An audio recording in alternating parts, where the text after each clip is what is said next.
The weirdest date I've ever been on was when she brought her boyfriend. Now let me backtrack and explain real quick.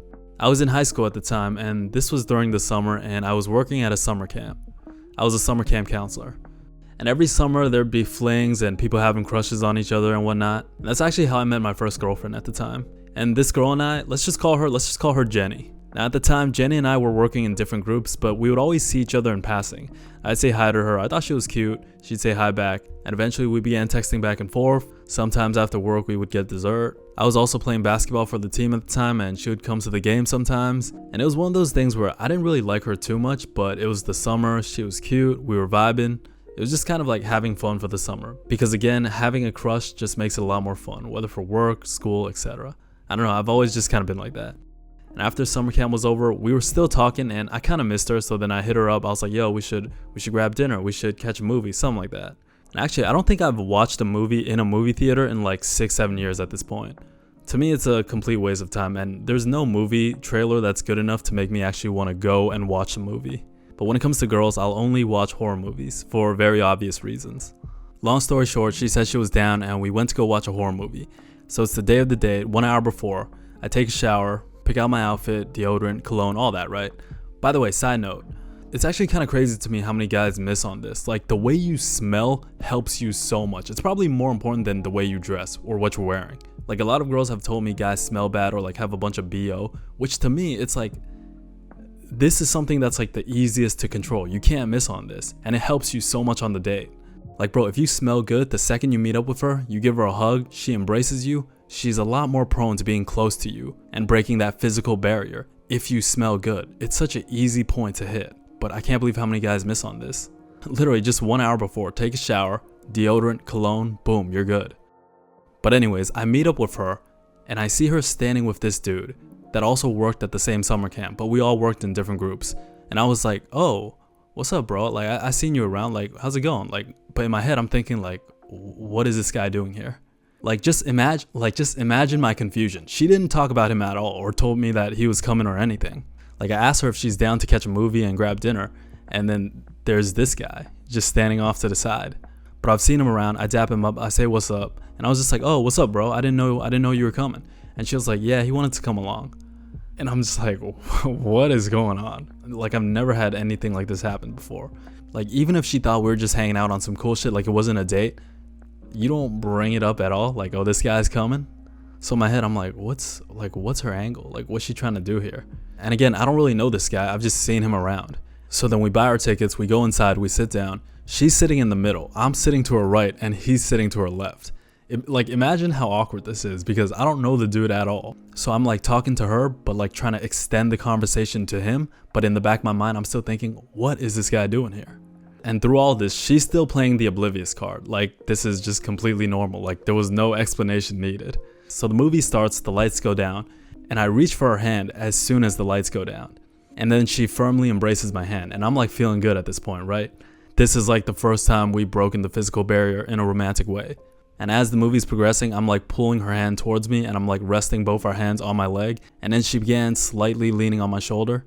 And this dude on the left is like slightly watching the movie, but also side-eyeing us a little bit. But she wasn't fully leaning on me, and she was like trying to keep our hands really low. So in my head, I'm like, oh, she's trying to keep it low key. This guy probably likes her. She doesn't want to hurt his feelings, etc., etc., etc. I get it. I'm kind of low key cucking this guy right now. And by the way, I'm not watching the movie at all because I have a very vivid imagination. Like, I remember watching Insidious as a kid, and I couldn't sleep for weeks. I would like just imagine like there's a silhouette of a woman at my door, or like if I look in the mirror, there's gonna be someone next to me in bed, just stuff like that. I have a vivid imagination. So what I'll do when I watch horror movies with a girl is I'll look off to the side, but my head will still be facing the theater screen.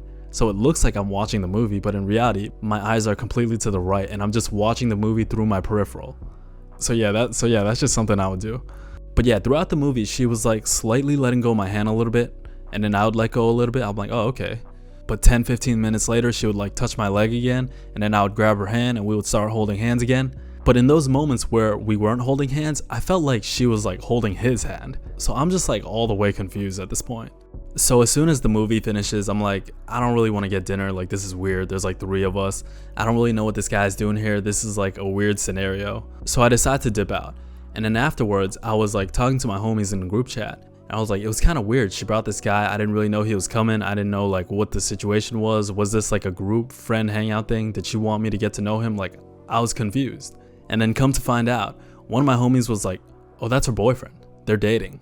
Imagine my level of confusion in this moment. Like, what? Like, what do you mean they're dating? I was just holding hands with this girl. She was like slightly leaning on my shoulder. She was touching my leg. What do you mean they're dating? And if they're dating, why did that happen? Like, bro, to this day, I still don't understand like what her angle was or what she was trying to do. That was by far the weirdest date I've been on, the weirdest situation I've been on. Like, I still don't I don't get it. Like, why were we holding hands if that was her boyfriend to her left? Why was she touching my leg? Why was she leaning on my shoulder? Why were we texting and flirting back and forth? Like, bro, it was just the most confusing thing ever. But I guess it made sense why she was trying to be low-key about our interactions throughout the movie. But at the same time, like, why even do that? Why flirt with me? Why bring us both on a date? And like, I'm guessing she was like holding both our hands, interacting with both of us. Just the most confusing situation I've been in my life. And the only theory I had up until this point was that she was getting off on it. She got off on that situation, that scenario. That's the only thing that makes sense to me. I had to replace the battery. But yeah, that was the weirdest date I've been on. And there's no real value in that story, I just wanted to tell it. But since I don't want to leave you guys with nothing, I'll talk about the opportunity cost of relationships, because it's not something we think about. When we're young, we like to chase girls a lot, we like to date girls a lot, and we don't really think about what it takes to maintain a relationship. Because in reality, a relationship is like a part-time job. And I don't care what feminism says, I don't care what any girl says, a guy leads a relationship.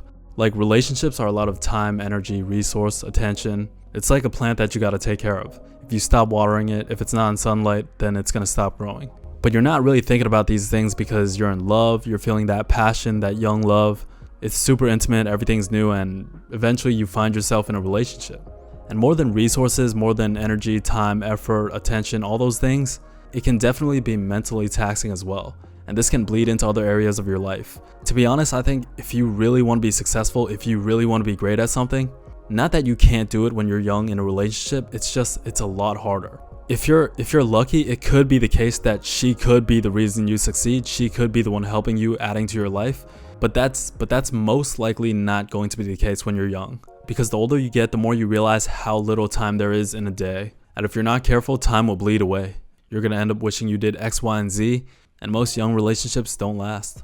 Very few people have the high school sweetheart story. And not that you can't learn from a relationship just because it didn't work out. A lot of times you can learn a lot. It's just you gotta think to yourself, was that trade-off worth it? What was the opportunity cost of me being in this relationship? And this is something we don't think about enough, especially when you're young, because again, you're passionate and you guys are experiencing all these things together for the first time. You think your first love is the best it's ever gonna be because that's all you ever know. So yeah, I just wanted to throw a little value in there. Because again, when you're young, when you're in love, when you're catching feelings, you're not at the point where you're thinking about what it takes to maintain a relationship or the opportunity cost, etc, etc, etc. The best general advice for most people, for most guys, is to probably give up love, dating, relationships when you're early, when you're young in life. Build yourself up, build your foundation, work, grind, chase your passions. And then after you build yourself up a little bit, then that's when you can start focusing on it. Personally, I think that's the best route to take, generally speaking, for most guys.